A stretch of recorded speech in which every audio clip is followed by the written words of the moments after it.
Contamos con la presencia del profesor Carlos Barros, quien es el gestor de Historia a Debate. Además, esto lo vamos a transmitir a través de la página web de Historia a Debate y es importante, por tanto, la grabación que vamos a hacer de este acto. Invitamos a participar a todos los amigos y amigas en la Red Internacional de Historia a Debate, para lo cual luego tendrán también una hoja de inscripción. Agradecemos a la Universidad Andina Simón Bolívar por acoger esta presentación y sin más vamos a comenzar, solamente anticipando que por tratarse de un acto de presentación de esta tan interesante propuesta de Historia a Debate, hemos concertado entre todos que las intervenciones durarán un máximo de 7 minutos por cada uno de los participantes. Comenzará esta presentación el doctor Enrique Ayala como rector de la Universidad Andina Simón Bolívar, quien nos acoge y quien presenta el saludo inicial. Muchas gracias. Buenas tardes. El ser rector a uno le da muchos dolores de cabeza, pero también privilegios, como eso de poder intervenir en primer lugar en esta reunión. Desde luego que esa bienvenida que ya se las di al día de la inauguración del Congreso, la renuevo hoy con mucho entusiasmo a todos los amigos y amigas presentes y decirles que esta universidad se ha comprometido con el debate histórico desde sus primeros momentos y que por ello es un evento, un acto muy importante porque permite el avanzar en esa consolidación de un espacio de debate en el Ecuador y en la comunidad andina sobre la naturaleza de nuestro trabajo como historiadores. Yo quisiera solamente hacer una observación general sobre el tema que nos acoge el día de hoy. Como el coordinador de la red decía hace 2 días en la inauguración, sería absurdo negar que vivimos un momento en que el pensamiento histórico y el trabajo histórico están en crisis. A mí no me gusta mucho utilizar el término crisis, porque cuando uno quiere, puede encontrar crisis en cualquier cosa. En este país, en plena década de los 70, cuando había un auge en muchos sentidos en el país, se decía que estamos en crisis. Pero creo que cuando tenemos un pensamiento que pretende ser único, que ha declarado que estamos al fin de la historia, al menos en términos profesionales deberíamos preocuparnos, porque se acabó la historia, se acabó nuestro modo de vida, fundamentalmente. Y si eso no es crisis, entonces ya no hablamos del mismo idioma. Entonces yo creo que ya desde hace un tiempo, un par de décadas, se ha comenzado a dar una respuesta académica y política a la tesis del fin de la historia desde los historiadores. Creo que todos conocemos el trabajo tan importante de Joseph Fontana sobre este tema, que sugiere unas cuantas ideas al respecto. Pero yo quisiera decirles que pensar en el fin de la historia desde el primer mundo, donde el capitalismo se ha estabilizado, donde las sociedades han llegado incluso a ambiciosos procesos de integración como el europeo, hasta tiene algún sentido. Pero desde América Latina y sobre todo desde América Andina, pensar que la historia se ha terminado es una negación de la realidad. Porque en algunos sentidos recién ahora comienza en todo el espacio andino a repensarse el hacer histórico. y a repensarse desde actores que nunca estuvieron en la historia europea, que nunca estuvieron en la historia asiática y que no han estado ciertamente antes en la historia de América Latina. Hay movimientos sociales que han estado presentes desde principios del siglo XX, como la clase obrera latinoamericana, los sectores medios, las oligarquías, desde luego, bueno, heredaron esta república como las demás, todavía antes estaban presentes. Pero claro, hay nuevos actores sociales, y esos nuevos actores sociales han configurado una situación de conflictividad muy alta en la subregión andina. No voy a referirme al empobrecimiento general que las políticas depredadoras han causado en nuestros países, tampoco voy a referirme ciertamente a la reflexión que se ha venido dando y muy rica sobre un tema tan clave, tan importante como el de la integración. Aquí hemos debatido el tema de la integración muchísimo.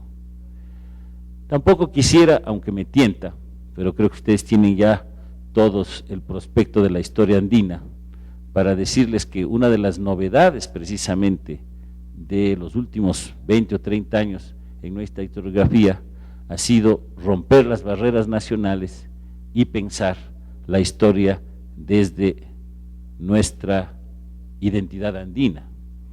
Yo solo quisiera hacer una observación que me parece muy importante, y es que en nuestro momento histórico de los pueblos andinos y de América Latina en general han confluido dos elementos, dos sujetos históricos altamente conflictivos sobre los que tendremos que dar cuenta como profesionales en no mucho tiempo, ya reflexionando sobre el pasado inmediato, que es el cruce que se ha dado al mismo tiempo de las demandas regionales, de las demandas que tienen que ver con el asiento identitario local, con las demandas étnicas. El caso de Ecuador es clarísimo, y el de Bolivia todavía más, en donde precisamente detrás de las fuerzas que insurgen, que patean el tablero político, lo que se encuentra es una reivindicación regional que tiene una estrecha imbricación con la identidad étnica insurgente. Creo, por lo tanto, que tenemos ahí un gran tema nuevo que tratar, y que, aunque tiene antecedentes europeos y sobre todo antecedentes africanos, tiene características muy específicas en América Latina. Vamos a tener que comenzar a reflexionar nuestra historia, al menos cruzando esas dos variables fundamentales que son lo regional y lo étnico, para dar cuenta de la naturaleza de nuestras sociedades en el pasado y para dar cuenta de la conflictividad de nuestras sociedades en el presente. A eso, desde luego, hay que añadir todo lo que ha traído como bagaje en la discusión histórica, el tema de género, el tema que tiene que ver con el medio ambiente.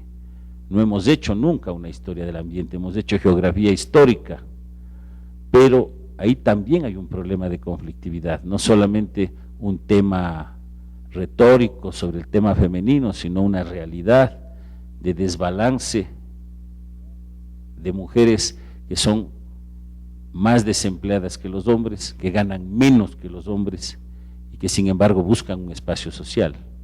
Y desde luego, cuando hablamos de medio ambiente, no solamente hablamos de contar con un medio ambiente sano, sino que renovamos un viejo debate histórico sobre la soberanía, la disponibilidad de nuestros recursos humanos y sobre todo de nuestros recursos naturales, que yo coincido también con nuestro coordinador, que no pueden verse desde una perspectiva aislada. Los actores humanos y el medio ambiente están tan estrechamente ligados que no entendemos la historia. Creo entonces que, lejos de tener un tema hacia atrás de explicación por qué la historia terminó, estamos ahora más bien con el gran desafío, con la gran pregunta hacia adelante de por qué la historia se aceleró en los últimos años. Y se aceleró conflictivamente, cuando todos predecían que que estaban estabilizadas nuestras sociedades, que estaban más o menos controlados los movimientos sociales y que ya en un mundo unipolar la posibilidad de la contestación de la insurgencia ya no es viable. La gran pregunta entonces, a mi juicio, la gran pregunta para historia a debate es ¿por qué la historia latinoamericana y la historia andina de los últimos tiempos se ha acelerado con un nivel de conflictividad que nosotros tenemos que estar a la altura de responder?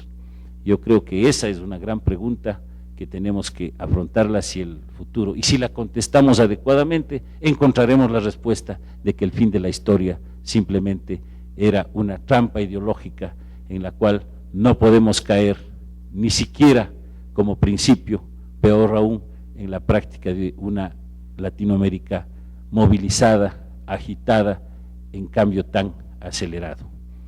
Esto por fin nos plantea claro el comenzar a hacer un poco más de historia política, de revalorizar la naturaleza de la historia política como tal, y por otra parte, desde luego, comenzar a pensar que historia es algo que tenemos que comenzar a reflexionar desde el día siguiente de que los acontecimientos suceden.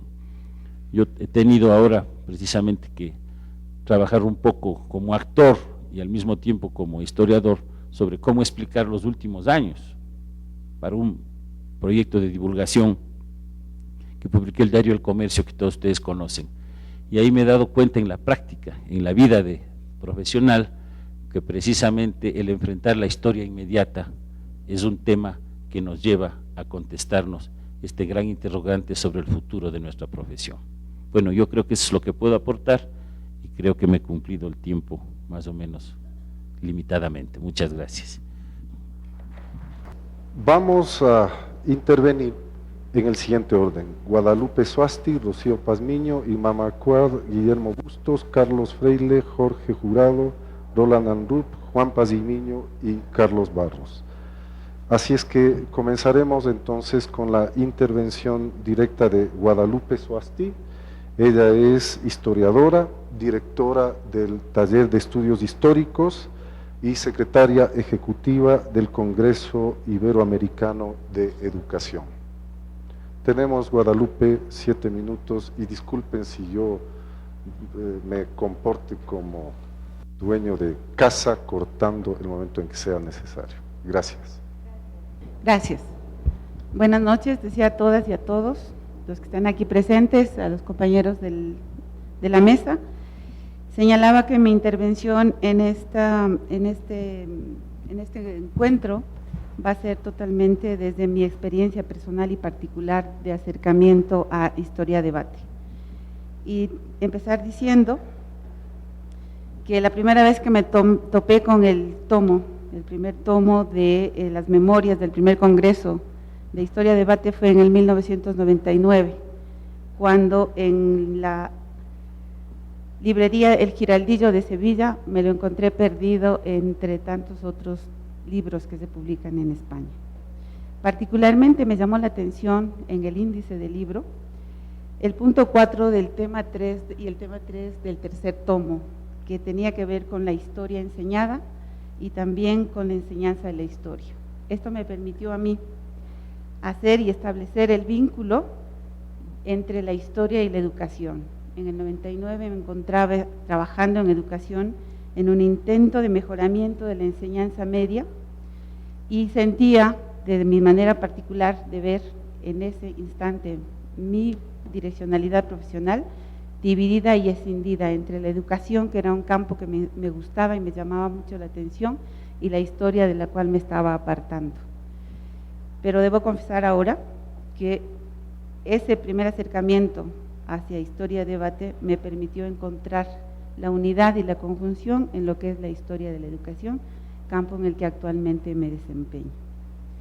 A partir de esto, tuve también el deseo de inscribirme en las redes de historia-debate y el año pasado de asistir vía internet al tercer congreso de historia-debate y estar más o menos al tanto de lo que se estaban debatiendo en esos momentos, aunque las madrugadas eran terribles, porque las conferencias de las 10 de la mañana eran acá a las 3 de la mañana, pero también sirvieron para poder escuchar la magnífica intervención de André Gunderfrank, que lamentablemente falleció como al mes y tanto de aquel encuentro. Y ver también todas las disertaciones y escuchar también todas las disertaciones que se dieron durante esos 3-4 días de congreso, y que nos pusieron en contacto a varios miembros de la red en diferentes partes del mundo, y que pudimos de alguna manera intervenir y también mantener coloquialmente una conversación con quienes estaban en presencia durante esos días del Congreso. Creo que para mí es importante que haya venido Carlos, que se haga este acto en el marco del Congreso de Historia, del 7º Congreso de Historia de la Educación Latinoamericana, porque intentamos también hacer un acercamiento hacia la historia. La educación es un campo interesante e importante que debe ser visto también con los ojos del historiador puro. Gracias. Continuamos con Rocío Pazmiño. Ella es historiadora y vicepresidenta de la Asociación de Historiadores Ecuatorianos. Señoras, señores, compañeros de mesa, buenas tardes. Para la Asociación de Historiadores del Ecuador, una de las instituciones que convocan este evento, es placentero participar en este acto de lanzamiento de Historia a debate en el Ecuador. Varios de los miembros de la Asociación de Historiadores hemos seguido de cerca y con mucho interés el proceso de construcción de esta red de debate y de reflexión internacional. Nuestro propósito, por lo tanto, es compartir la experiencia del gremio de historiadores e investigadores del Ecuador y dejar expuestas algunas inquietudes relacionadas con la autonomía crítica, que es una de las propuestas historiográficas del Manifiesto de Historia a Debate. La Asociación de Historiadores del Ecuador se fundó en 1984 como una organización profesional y autónoma para promover el desarrollo histórico de las ciencias sociales a través del fortalecimiento de las relaciones interdisciplinarias y la difusión de los trabajos, con el objeto de desarrollar el campo de la ciencia histórica e intervenir en la enseñanza de esta disciplina. Fue igualmente su objetivo lograr el reconocimiento profesional del historiador y el reforzamiento de la autenticidad cultural y de la autonomía política del país. En un primer momento, la DIEG propició el ingreso de investigadores históricos y estudiosos de las ciencias sociales que habían incursionado en la historia y que provenían de diferentes disciplinas como la sociología, la antropología, el derecho y la economía, entre otras. Cabe señalar que con esta faceta, la asociación busca una alternativa a la historia positivista propiciada desde la Academia de Historia, que ha apoyado y auspiciado un uso público de la historia con el consiguiente desconocimiento del historiador como sujeto social. A partir de 1993 y en un segundo momento, la Asociación de Historiadores incorpora a profesionales de la historia con estudios de pre y de posgrado, con un sentido más claro de valoración de la profesionalización del historiador, dejando sentado el espíritu renovador, científico y alternativo del quehacer histórico en el país. Esta situación permite establecer lazos de acercamiento a la propuesta del Manifiesto de Historia Debate en lo concerniente a cómo mantener desde los espacios de las asociaciones de historiadores el papel protagónico del historiador y su autonomía respecto de los procesos históricos. Es necesario reconocer que en nuestra asociación debemos ampliar esta noción de profesionalización de la historia, pues aún queda pendiente incursionar como grupo en el otro lado de la historia, su divulgación a través de la enseñanza y el trabajo conjunto con el profesorado que se encarga de transmitirla. Están pendientes también las jornadas de discusión y debate sobre los problemas de la historia del país, así como la intención de trabajar por un fortalecimiento regional de quienes hacemos historia, como propuesta de análisis conjunto de problemas comunes, pues compartimos una realidad histórica también común. En suma, sugiero que la asociación se adhiera a la propuesta del manifiesto de Historia a Debate, concretamente en lo siguiente: A. Posicionarnos desde el quehacer de una historia que mira más a los sujetos y actores sociales que a los hechos militares y héroes nacionales. Cabe recordar a este respecto que ya desde los años 1980 y con el retorno a la democracia, los investigadores sociales empiezan a mirar la historia del Ecuador desde una perspectiva más científica.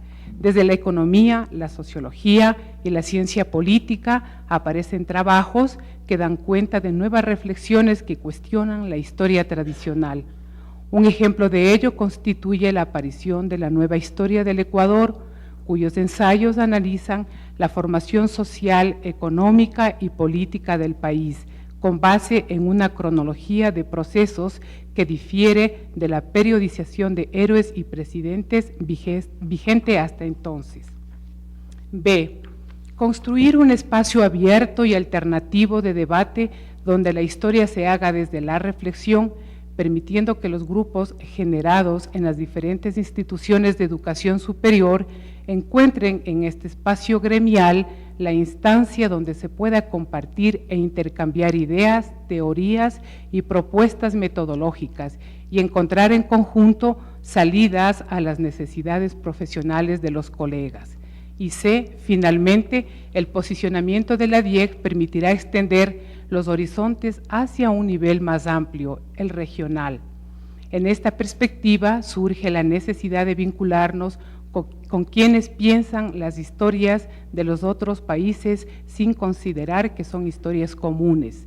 Se hace necesario, por lo tanto, conocer las tendencias y las escuelas historiográficas de, por lo menos en nuestro caso, la región andina para debatir, articular y publicar investigaciones. Muchas gracias.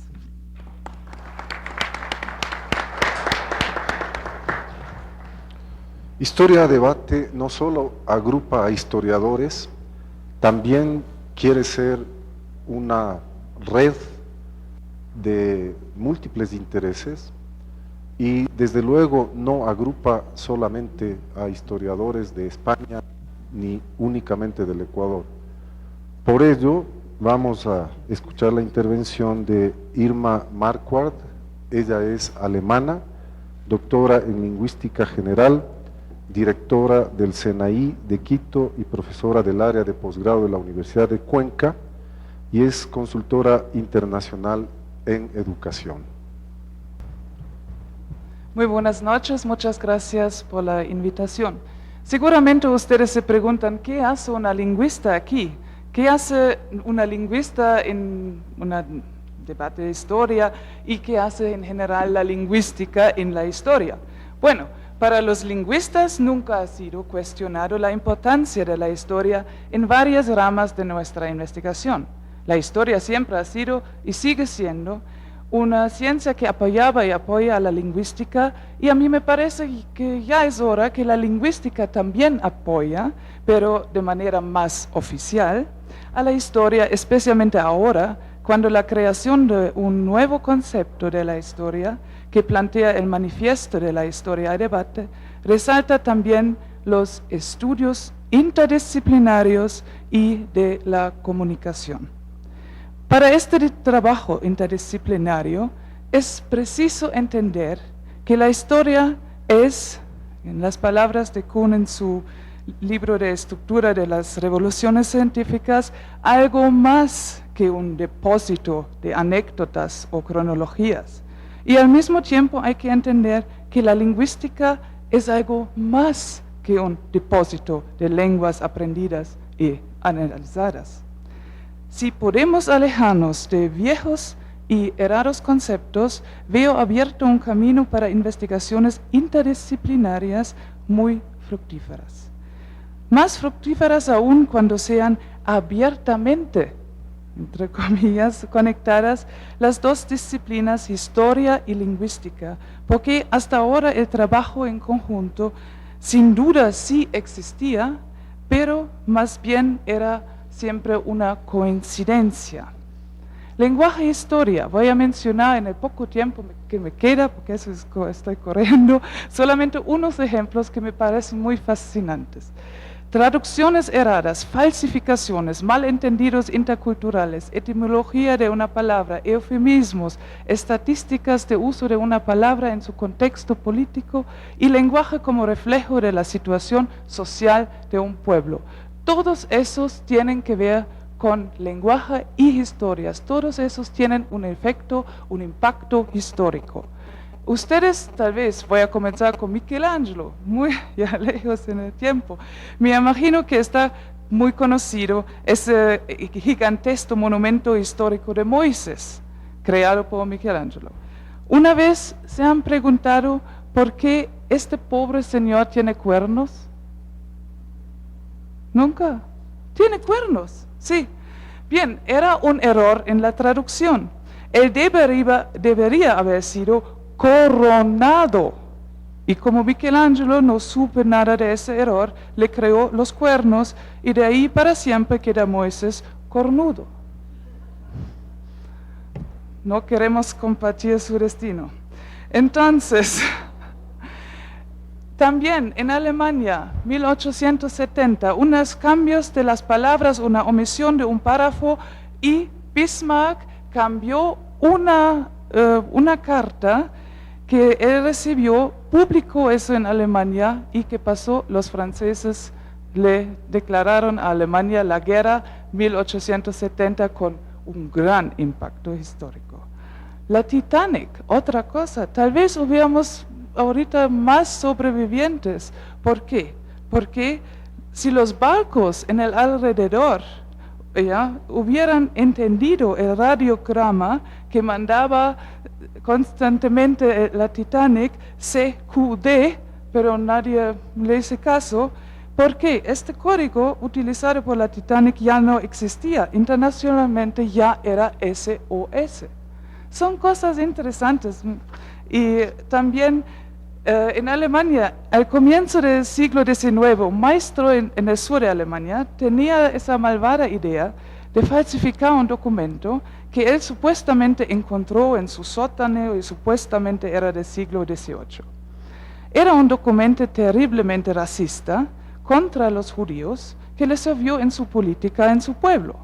Pero lastimosamente él utilizó unas frases que en esta época tenían otro sentido y así fue descubierto. Lastimosamente, un siglo después, Hitler no supo de esa falsificación y hace referencia a este documento en su libro Mi lucha para fortalecer sus argumentos contra los judíos. Hace poco más de una década, una revista alemana, Stern, algo parecido al vistazo aquí, anunció el gran descubrimiento del siglo, los diarios secretos de Hitler. Comentaban los periodistas de esa revista con grandes palabras que con la publicación de estos diarios, naturalmente en esa misma revista, hay que reescribir la historia para siempre. Bueno, esta euforia tomó un fin abrupto y caí en la vergüenza cuando fue descubierto por lingüistas y otros investigadores que de esos diarios habían sido falsificados. Y aquí se puede mencionar varios ejemplos también de la etimología.